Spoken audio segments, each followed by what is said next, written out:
થવા માંડે, એના બધા પરિચયો આવવા માંડે, એટલે એ મુગટ ત્રાહો કરે. એટલે આપણા બધાના મુગટ તો આમ ત્રાહા.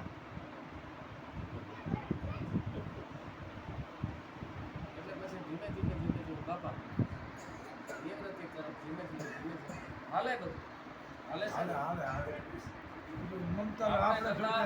આપણે નતા તેથી પણ આ બધું હાલતું હતું. આપણે નહીં હોય તે આવું નવું દોડવાનું. તેથી આવા નવા સુરત ચંદ્ર ઉગશે, આવું નવું અંધારું, આવું નવું આ બધું હશે, આવા પાક મોલ, આ બંગલા મોટર બધું હશે. અને હતું છે અને રહેવાનું પણ છે. હતું છે અને રહેવાનું. તો થોડો ઘણો જે કંઈ હાલતું હોય ત્યાં કરતાપણાનું પાછું કરવું તો કેવી રીતે કરતાપણાનો ભાવ મૂકે. હું કરું છું મને કોઈ અંદરથી કરાવી રહ્યો છે. જો એ ન હોય તો હું આ કંઈ કરી શકું નહીં. એટલે તમને કાર્ય જે કર્યું એનું અભિમાન નહીં કે મેં મસલ કામ કર્યું તો મારી અંદર કંઈ તત્વ છે, સૂઝબૂઝ છે, કોઈ શક્તિ આપી રહ્યું છે, તો એના લીધે હું કરું છું. મારી અંદર કોઈ મને ટેકો કરે છે, કોઈ બળ આપે છે, કોઈ તેજ આપે છે, કોઈ શ્રવણ શક્તિ આપે છે, બોલવાની શક્તિ આપે છે, આંખોમાં જોવાની શક્તિ આપે છે. એ કોમ્પ્યુટર વાળો જે અંદર બેઠો છે એની બલિહારી.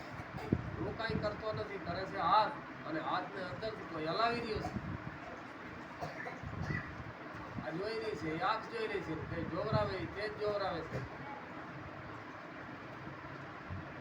આમાં રોમે રોમમાં રામ વસે છે, રવાડે રવાડે એના દેવતાઓનો વાસ છે, ભગવાનનો વાસ છે. એમાં જે મેન એક છે ઓળખી છે, એની ઓળખાણ થઈ જાય, પાછો ભવનો ફેરો કરી જાય. આ પૂરતા આવાગમન ટાળવા માટેની વાત છે. પાછા 84માં ન ધકેલાઈ જાય એના માટે.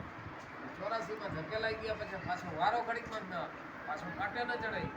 હાઈવે મુકાઈ ગયા પછી આપણે જેમ ભૂલા પડી ગયા હોય, ભૂલા પડી જાય તો ત્યાં ફરી તમારી ગાડી કયું ગામ તમે મેઘ પર 20 કિલોમીટર 25 કિલોમીટર ફરીને આવો તો કયું ગામ મેઘ પર. આપણે મેઘ પર લઈએ ફરી વારીને આપણું જેમ મેં હારલામાં બળદ હાલતા હોય ને ખરામાં 20 કિલોમીટર હાલે તો એ ખરાની અંદર ને અંદર.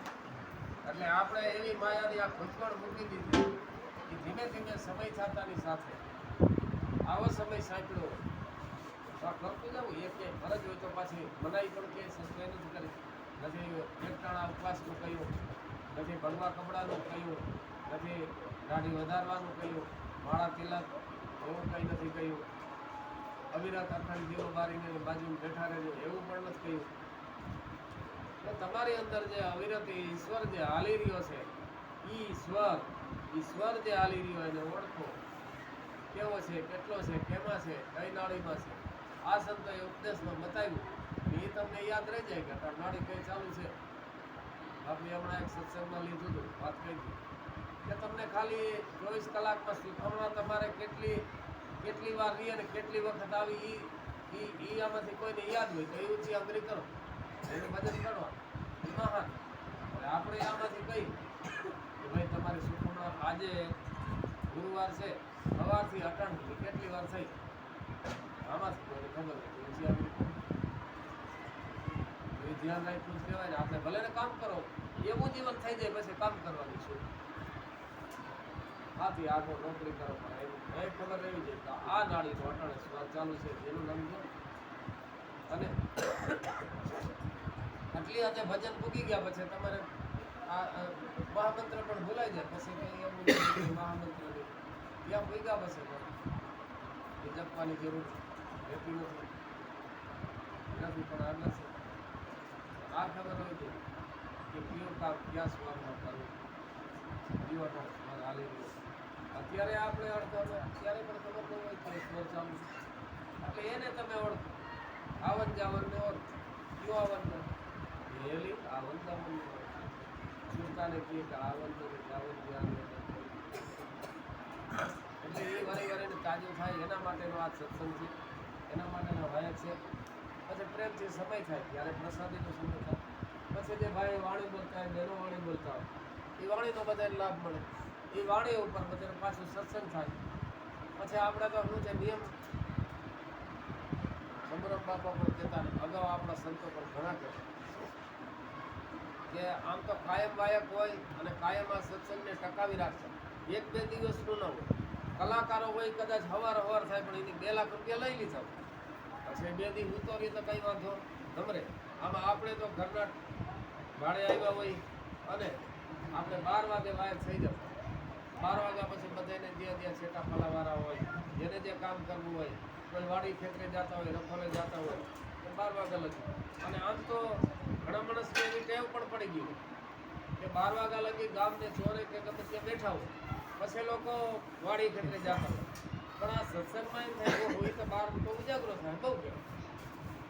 એવી જ પડી ગઈ. આપણે એવી જ પાડવાની છે.